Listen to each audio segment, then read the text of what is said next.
Good morning, humanitarians, televiewers. It is always a pleasure to meet you at this time of the day. Remember, it is your program week review starting at this point of a time, and we are going to do in the first part of our program a recap of the news that ran throughout this week.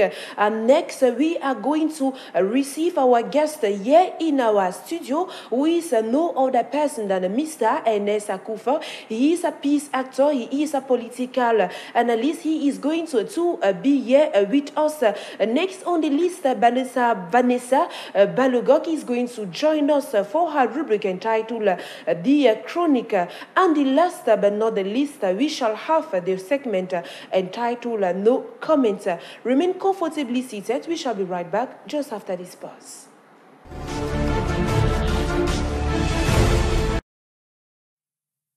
We take you immediately to the northwest region of our country, Cameroon, where, according to a report, at least 22 civilians are said to have been killed in a crossfire between the government security forces and separatist fighters in the locality of GARBUH in Ndu Dongamantung division of the northwest region of Cameroon on the 14th of February 2020. Sources from the region say they were killed in their sleep after armed believed to be government security forces set ablaze their houses in the course of an operation to neutralize the separatist fighters.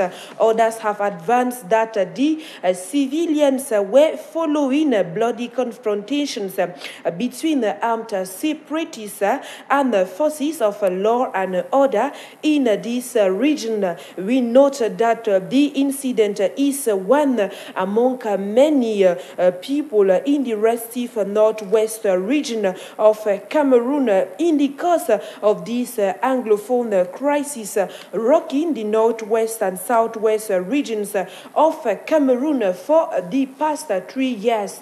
We continue still talking about these sad events that happened on the 14th of February in GARBUH. Following the killings in GARBUH, the embassy of the United States in Cameroon has condemned the attack that led to the death of civilians. Several international organizations and the media put the death toll at 22, though the government of Cameroon continues to dispute the figures, claiming 5 persons died.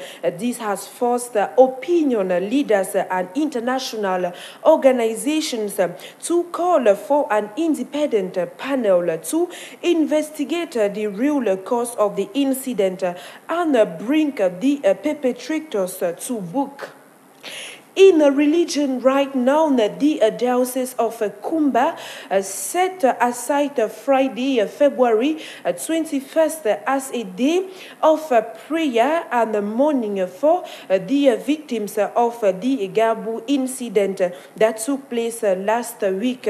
According to a release signed by the Bishop of the Kumbo Diocese, a religion mass will be celebrated in all churches and where possible an ecumenical service not only for the victims but equally to implore God to help end the situation in that part of the country.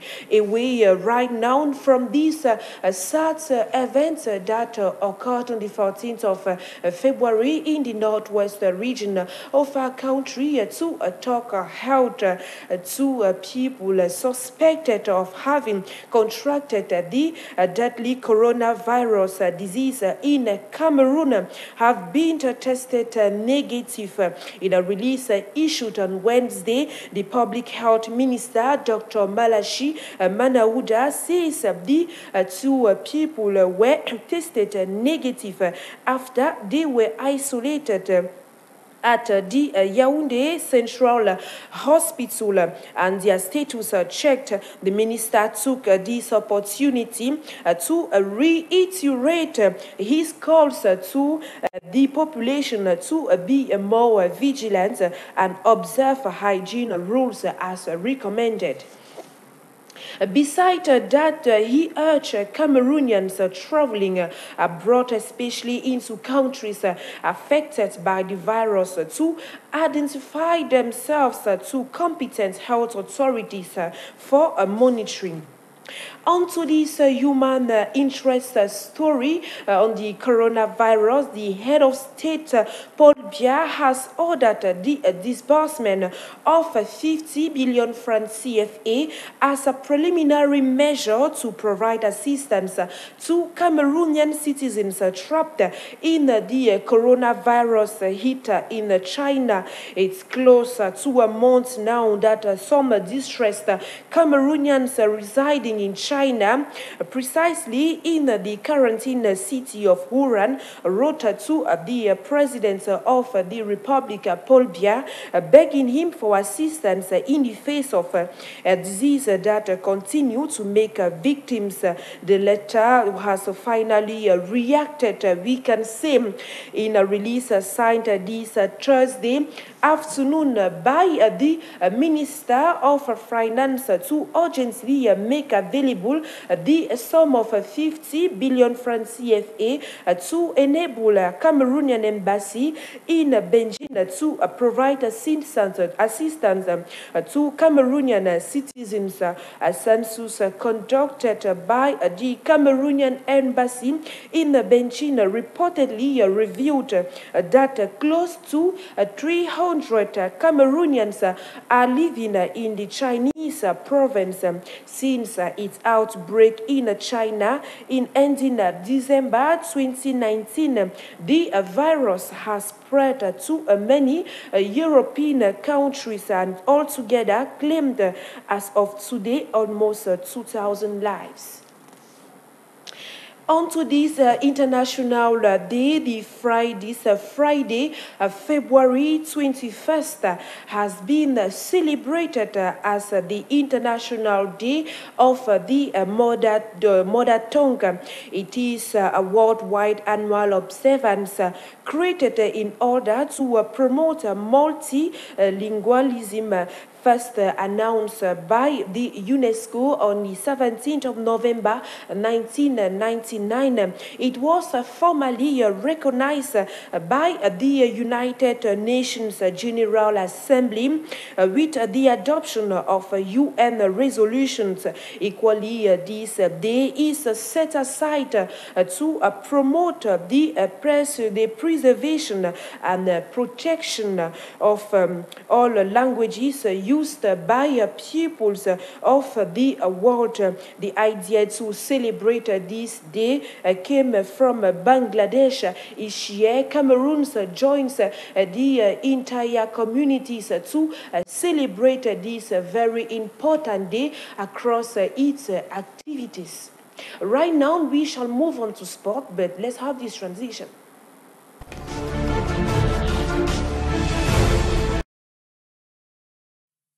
Here we are in sport, ladies and gentlemen. The different groups taking part in the Total African Nations Championship, abbreviated CHAN, have been revealed to the entire population as draws took place this week in Yaoundé. The host country, Cameroon, will open their Total African Nations Championship against Zimbabwe after the draw was conducted on Monday evening in a ceremony at the Palais Polyvalent du Sport here in Yaoundé to remind the indomitable Lions are taking part in the CHAN tournament for the fourth time and will look to improve their best performances that saw them reach the quarter-finals. On the quarter quarterfinals on 2 occasions, Sudan 2011 and Rwanda 2016. In Group A, we have Cameroon, Mali, Burkina Faso, and Zimbabwe. Group B is made up of Libya, Congo DR, Congo, and Niger. Group C, we have Morocco, Rwanda, Uganda, and Togo. And in Group D, finally, we have Zambia, Guinea, equally Namibia, and last Tanzania. The tournament already scheduled will be held in Cameroon for the first time ever from April 4th to the 25th of the same month. The cities of Douala, Limbe, and the capital Yaoundé will host the matches in the 3 weeks bonanza. Thanks for being with us for this first part, but it is not all. Right now, we are going to move on to the second part of our program entitled The Guest.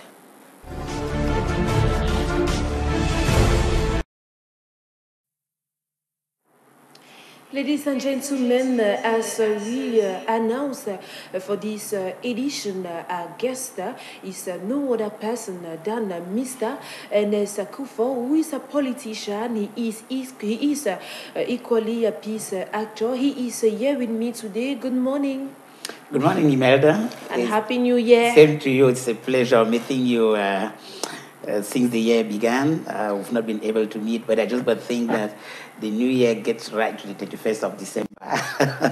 Surely it is going to be as you wish. We are equally happy to receive you here on Humanitarian Television. With you, we are going to talk of the sad incident that happened in the northwest region, precisely in the locality of GARBUH in Donga Mantung division, where according to some reports, at least 22 civilians are said to have been killed in a crossfire between the government security forces and the separatist fighters, equally known as Ambazonians, while we equally know, according to some NGOs and some reports, according to the government, 5 persons were killed. So that is what we are going to talk about this day. The first question we are going to ask you, as a politician, as a peace actor, as a Cameroonian, how did you receive this message? Imed, I want to say my heart bleeds. My heart bleeds profusely because when I followed that, and it happened on the 14th of February, 14th of February, where people were expressing love to their loved ones. And then suddenly, many Cameroonians, a score plus, they had to lose their life in that carnage. I want to say it was a carnage, a Holocaust. I felt too bad. I said to myself, but have we become cannibals? What is becoming of my country, Cameroon? What is becoming of some ill-fated people? I wanted to say it. Yeah. It was horrible, especially when I watched the images on social media. I couldn't believe my eyes. That was something happening in Cameroon, happening in the northwest region, happening in Kambe, happening in GARBUH. I said to myself, but we've been watching these images elsewhere. Why in Cameroon? So I felt just too bad. I went onto my knees. I said, God, how can we get out of this quagmire? Because the situation is not a good one. After the major national dialogue, we thought there was a lot of hope in the air. We expected that after the major national dialogue, things will come to normal. But apparently, the dialogue, which sometimes it was a monologue, yeah, because if really it were a dialogue, I don't think things like this could have been happening again. Well, how can we resolve this long-lasting crisis plaguing English regions of our country? I think that is the 1 million question most of us would really love to have the answer. Before going deeper into the subject, we'd like to talk about the government of Cameroon, who talks about 5 deaths. We know this week the Minister of Communication, Rene Manuel Sadi, carried out a press conference with journalists and other people to talk about this sad event. On the other hand, NGOs are talking about 20 deaths. You followed up these events. According to you, which version sounds correct? Well, Imelda, I may not stand the chance to say this version is authentic or this version is not authentic, but I want to say the mere fact that the government officials admit that there were killings, it's already too bad. Yeah, because it is not the amount of people that you kill that shows that you have killed, but why do you even supposed to kill someone? We are God's creature, and nobody's supposed to take the life of another person. So the mere fact that the government officials, because when the minister delegate in charge of the armed forces or defense, minister of defense came out, he admitted that there were some killings during exchange between the regular forces and the... Do you think it's because of the NGO's pressure? Well, I must say here that the government, the reaction from the government bench was belated. Belated in the sense that it happened on the 14th of February, but the government officials already acted Monday, Tuesday, Wednesday, Tuesday, 4 days after. Why this long wait? Even if it were one person that was killed, why the long wait before the reaction? Elsewhere, we see when one soul perishes, the government officials, they hurriedly go there. Either the president is on the field with some ministers. When we saw what happened in Bafoussam last year, the Gouache incident, we saw a lot of mobilization where they went for rescue and all the like. I begin to ask myself, why this treatment given to the same people of the same country? We saw the mobilization that was done towards the Bafoussam landslide. But today, I want to say, since the crisis started in the restive northwest and southwest regions, apparently a lot of attention is not being paid to it. There is a lot of discriminatory treatment, I want to say so. Because when a similar incident happened in the far north region, I think in Marwa, there was prompt reaction of the government officials until the minister for... Mr. Ernest Akufo, we can see till here the government has carried out a lot of measures in order to solve this crisis, and we equally know of the many donations that were being done by the head of state Paul Biya and his wife in December that just passed, and many other actions carried out by some NGOs and even some politicians and people of good heart. How come do you say there is discrimination? Well, if I talk of discriminatory treatment, which I still hold on to it, when do you react when there is a problem is the matter, and the manner of doing things equally matters. When the people of Ngwashe were killed, died, because they died from the landslide, the reaction from the government officials was prompt. And the ministers all went to the field to see what was happening. But you see, upon all the killings, the carnage, be it in Pinyin, be it in Mankon, be it in Bafut, be it in GARBUH, You don't see that same enthusiasm. Well, people reluctantly, and you begin to see what's going over the media. There's a media fight. These people are declaring, well, there are 5 lives which were lost. These ones are declaring, no, they were 20. These are saying 35. These are saying 25. So, you see, I begin to say there is that discriminatory treatment. Yeah. More so, I want to talk about discriminatory treatment in the sense that it is not all of the humanitarian assistance that you bring to the people that matters. The people need to come back to their formal, regular situation. Because if you create an enabling environment for the people to come back to their normal the situation in which they were at first, they won't be needing humanitarian assistance. Yeah. But when you keep giving them humanitarian assistance, what is that assistance even? When it comes, you give a bag of rice to people, a bucket, maybe 2 loaves of soap, maybe some things of sardine. For how long can they feed on that? And when you come, because most of them don't have shelter, most of them are living in the bushes, most of them are sick and they cannot get treatment. How many have been taken to the hospital?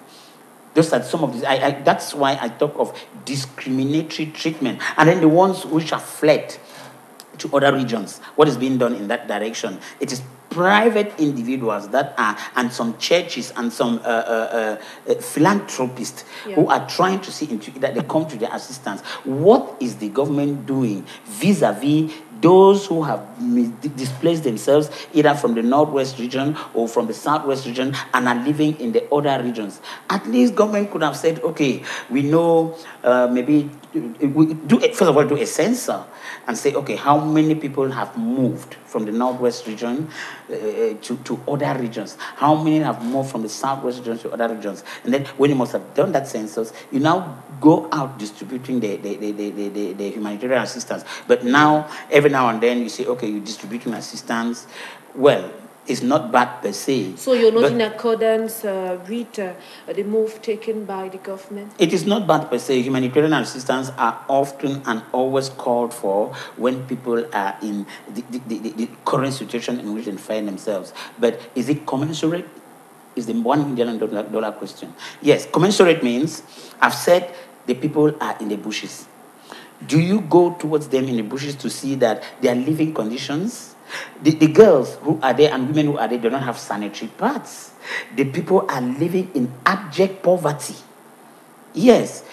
Bring back the situation to normal and the people will no more ask for humanitarian assistance. But when you come to give assistance to people, some have fled to neighboring countries, Nigeria. What becomes of those who are there? Those refugees, they are refugees. Well, nobody wants to be in that situation, but it has happened. So take care of them.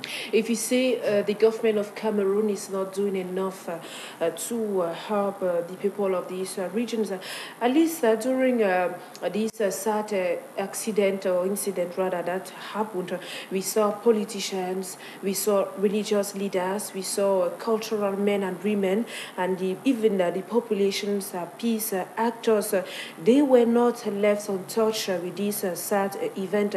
They all reacted through posts, through communiques. Can we say it is a proof of a national solidarity or quest for peace in our country? Indeed, there you are right, because you see, we always want to look at the global picture. We don't want to look at the smaller picture. There you're talking about the smaller picture, individual responsibility. Yes, the philanthropists, they went, the politicians, the clergy. We've been seeing all of these people on the field, each and everyone trying to showcase and show compassion.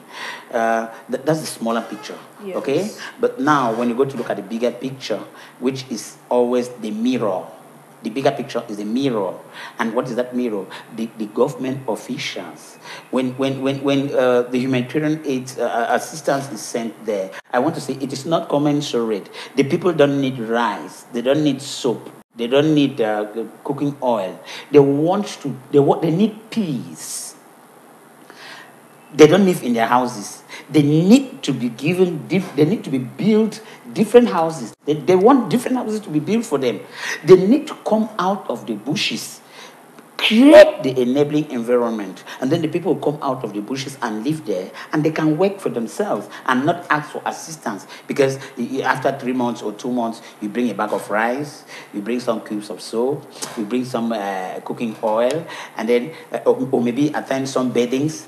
For how long will you keep giving them to the people? That is a $1 million question. Whereas, if you brought back the conditions, conducive conditions where the people could be living, don't forget about their humanitarian assistance. I think that is the dire need which the people need. Create an enabling environment. Let them come out of the bushes. Let them return to their areas of residence. Do you know that whole villages have been erased? No house, no sign of human life. I don't supposed to be saying that here because it is an old story. We don't keep repeating them. So, as a native of that region, can we say the different reactions of each and everyone is a sign of solidarity? Is it a quest for peace? Does it mean that people are ready to, they are ready for peace at any time? Yes, like Africans, Bantus. Yeah. You see, we like to congregate, we like to socialize, we like to pay compassion. It is but normal that when, for the Bantu or the African, when one person's agony is supposed to be the other person's, or is the other person's. So that's why you see people are showing signs of compassion, peace. They want peace at all costs. You know, peace has the value of peace. Nobody can ever pay for it. It is very, very expensive. That's why you see people, they are longing for peace. Yeah. That if peace returns, the people will live in harmony. Do you know the government has declared the Northwest and the Southwest regions dead economic zones? Yes. Yes, which means that for the past 3 years or so, the economy has not been flourishing. It has been on a downturn. And when the economy is on a downturn, it means nothing in moving. It's moving. And you know, in war situations, when there is no peace, nothing thrives. When there is no peace, there is no development. But when there is peace, when the people have even the peace at heart, because the first peace is that you have at heart. And no, Imelda, yes, you don't give peace, we make peace. But all of us, we know this incident originates from the ongoing Anglophone crisis that has been plaguing these regions for over 3 years already. And we know to solve this problem, the major national dialogue was organized in 2019. And as a result of this major national dialogue, some measures were taken, such as the special status that was being granted. You talked about that already, to the Northwest and Southwest regions of the country, just to name this. Now, as a peace actor, why do these measures that were taken south not to produce a positive impact in these zones? I like that question, especially when you allude to the major national dialogue, where it came and went. It is in the archives, okay? If the major national dialogue, which some people qualified to have been a monologue, because when you are discussing, you should talk with your enemy. You don't talk with your friends. That dialogue, I think it was much more of a camaraderie affair than getting to the people with whom we really thought they could be on the table to talk. I may want to classify it as a farce. But among the persons that were put on the table to talk, we saw some ex-Ambazonians that decided to join the government. We saw religious leaders that were all there. They are present just to solve this crisis. So there is still that question in our mind. Why is this crisis persisting? It's good you're alluding to some fighters who laid down arms. I'll say laid down arms in question, because amongst all those we saw who were paraded there, we don't know where are they today. Are they at the DDR centers? we still doubting. Well, I don't want to even doubt it, but what I want to say is the important thing is not all of the class of persons you are mentioning there. The bishops, the politicians, the clergy and all the like, and the ex-fighters and the ministers and who else who mattered in Cameroon. The important thing is not those personalities. The important thing is the decisions which were arrived at. Were they the decisions which were which befit the situation in which we live now? The decisions arrived at, were they in concordance, in consonance with the situation in which we live? That is the $1 million question. But we see that some of the decisions were compelling. Okay, some were compelling. Like? But it's rather unfortunate that their applicability is the problem, because you can take the best decisions on earth. Can you cite some of those decisions? The special status, the bilingualism issue, and what else? I want to say, and the issues of education. I want to say there are good. Some of them were good decisions arrived at, but their implementation is the problem. Look, for instance, like the case of the spatial status, which is talking about the northwest and the southwest regions being given spatial status. I don't even know what that means, spatial status, because if you want to say that they will have their elected assembly, they will have the management of their armed affairs by themselves, you have the House of Chiefs, then what? That is not autonomy. Autonomy means you have the financial management of your thing. You manage it well. We talk about decentralization. Well, decentralization, well, that's a whole topic altogether, which you want us to get into it, because most of the participants who came there, and you see, you bring me back to something very serious there.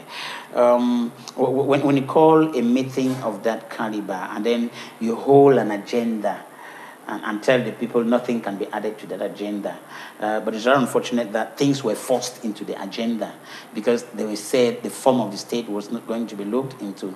But finally, it was tampered with, although nothing has changed, because although you're talking about decentralization, it was put in the Constitution of 1996, this 23 years today. Why is it not effective? If decentralization, which was enshrined in the Constitution since 1996, were effective, we wouldn't have been where we are today. It is because the people don't feel that the much money which a few have embezzled and treating Cameroonians with impunity, if the much money is being managed only by a handful of people and the majority are suffering. Yes, whereas if you had decentralized and say, okay, to do a road from Matazen to Bumenda, you don't need to come to the central government and begin to say, okay, we need to do a road. You have a project at hand. You study the project. Okay, you say, okay, the budget for this project is this. If you can manage it, fine. If you cannot, you call the central government. Okay, we thought that. I think that's better. But when you centralize, what has caused all of these problems is centralization. That is where the bone of contention lies. But the government is looking into the matter of centralization, and they are looking towards decentralization, which we all know is still in the process, though not yet completely settled, but is still in the process. Well, we just had the 2020 polls, the 9th February polls, twin elections. And there was the election of local councillors and subsequently the voting of mayors.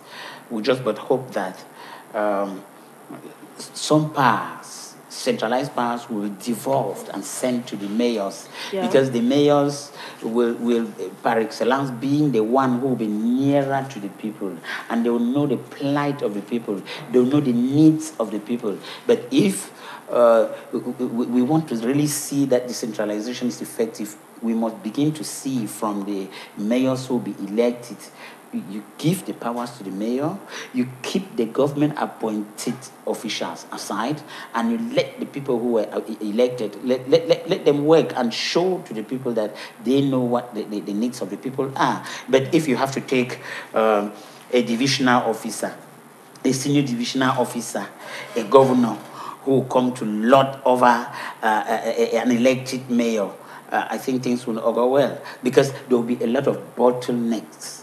And it is all of those bottlenecks that cause a lot of inertia.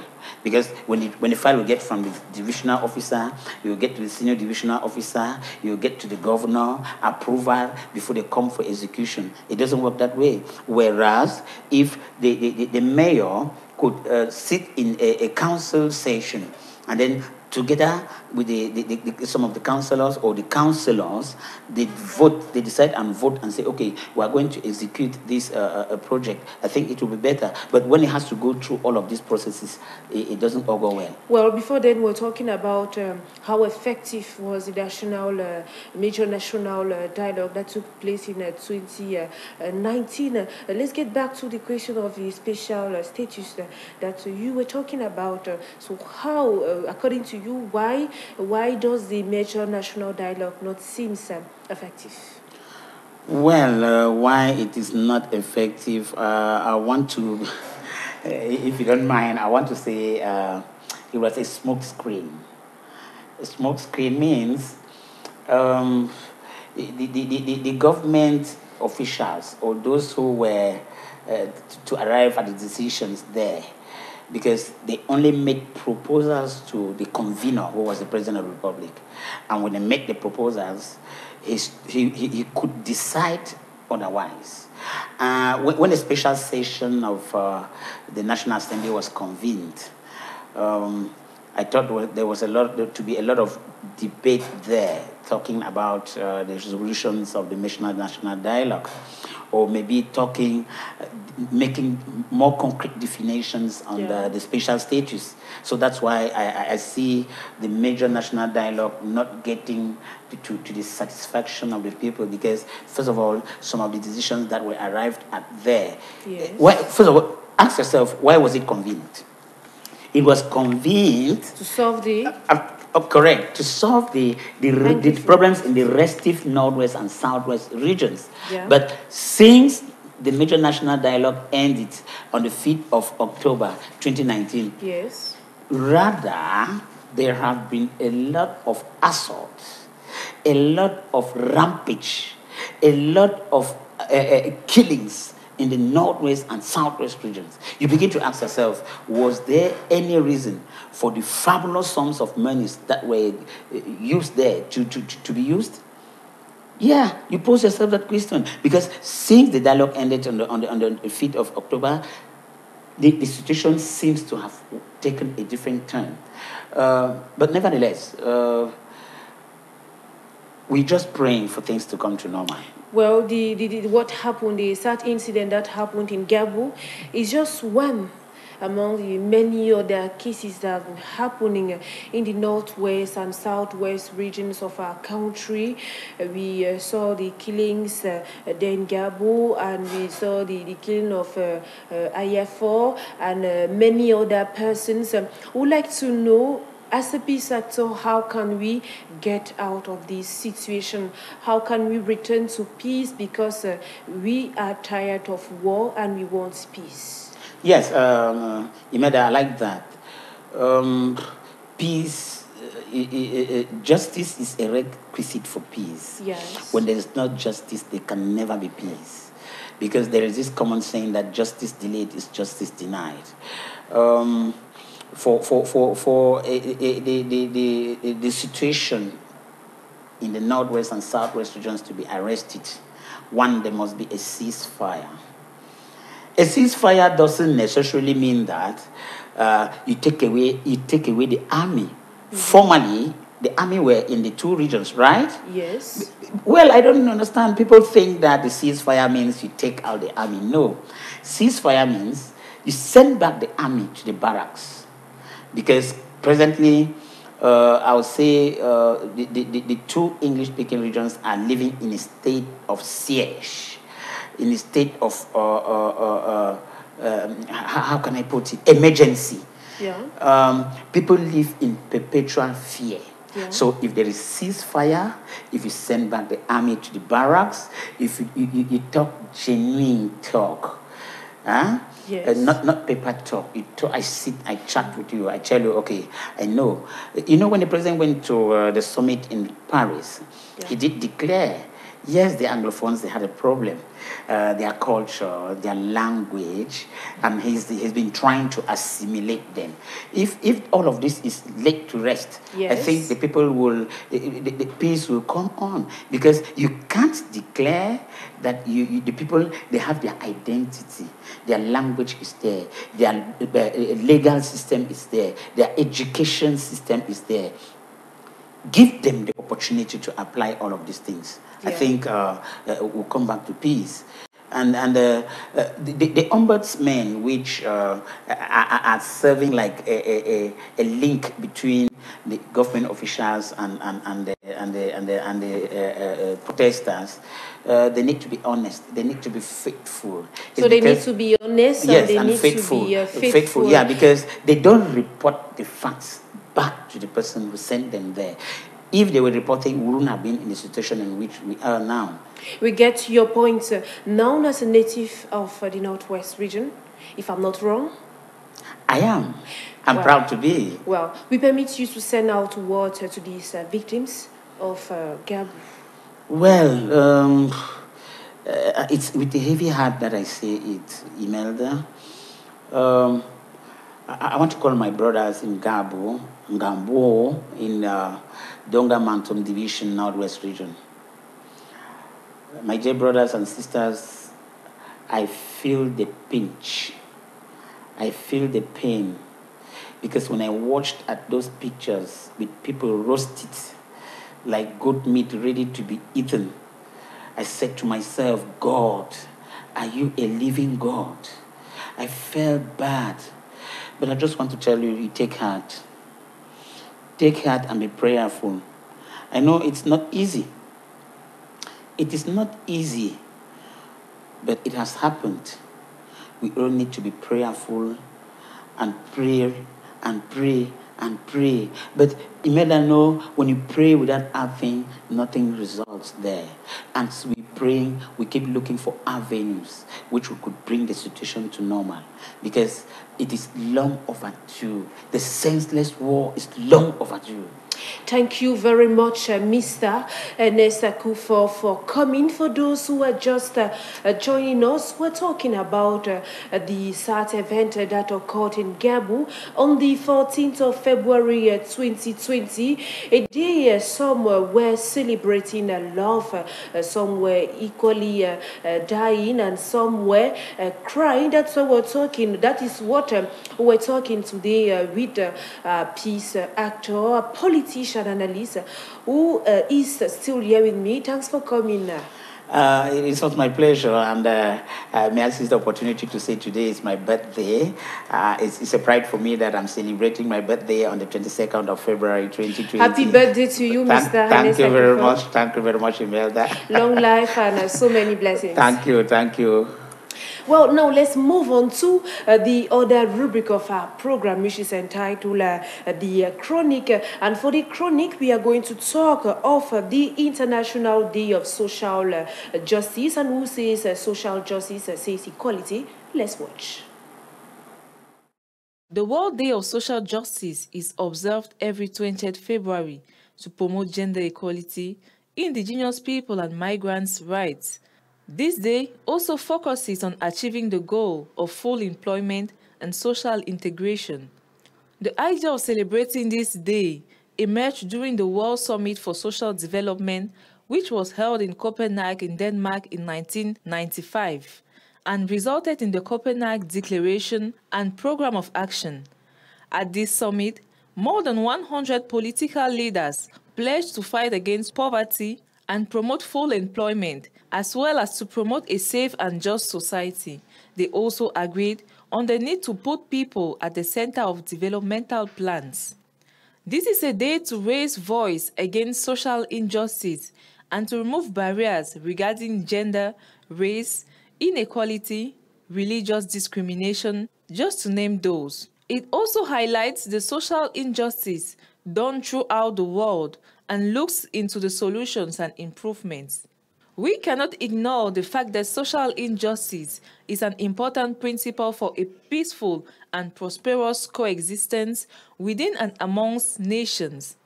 To remove the barriers the people basically face about gender, race, ethnicity, religion, culture, or disability, it is necessary to uphold the principle of trial justice. During this day, many organizations make statements on the importance of social justice for people. Many organizations equally present plans for greater social justice by tackling poverty, social and economic exclusion, and unemployment. Schools, colleges, and universities may prepare special activities for the day or plan a week of events around a theme related to poverty, social and economic exclusion, or employment. Different measures equally help in the fight. For the United Nations, the pursuit of social justice for all is at the core of our global mission to promote development and human dignity. The adoption by the International Labour Organization of the Declaration on Social Justice for a Fair Globalization is just one recent example of the UN system commitment to social justice. The declaration focuses on guaranteeing fair outcome for all through employment, social protection, social dialogue, and fundamental principles and rights at work. In Africa and Cameroon in particular, the social injustice is really pronounced. The gap between the rich and the poor widens as the year passes. What is the cause of this situation? Why do we face such imbalances in our country? We can say nothing works normally. Why some people can afford shelter, food, and take care of their basic needs, others find it difficult to do so. What has happened in the country? The big question. We can say the desire for people to have power and maintain it within their family and friends causes this social injustice in our country. We should learn how to share and give opportunities to everyone, regardless of their origin, their color, their social class, their religious belonging, their race, and their age. Let's promote equality for a more balanced society. Let's promote equality. Let's promote social justice. That is a message that Vanessa Balugok passes to you all this day. Right now, we are going to move on to the last but not the least segment of our program, which is entitled No Comment.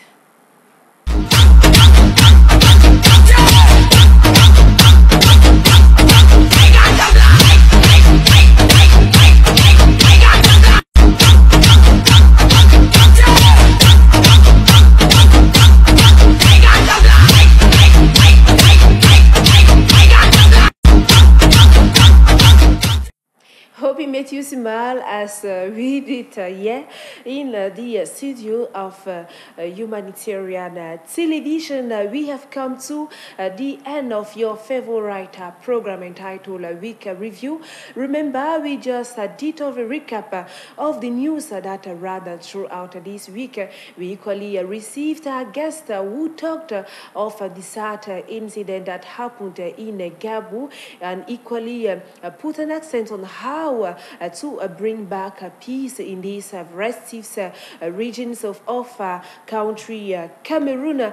And for that, we are going to thank William Kamga. We are equally going to thank Belan Jani, equally NS Akufo and Vanessa Balogok, as well as the entire team of humanitarian television for their contribution for this program. Remember, it is being broadcasted every Saturday when it is exactly 10:30 a.m. and every Sunday when it is exactly 1 p.m. Have a blessed weekend. See you next week.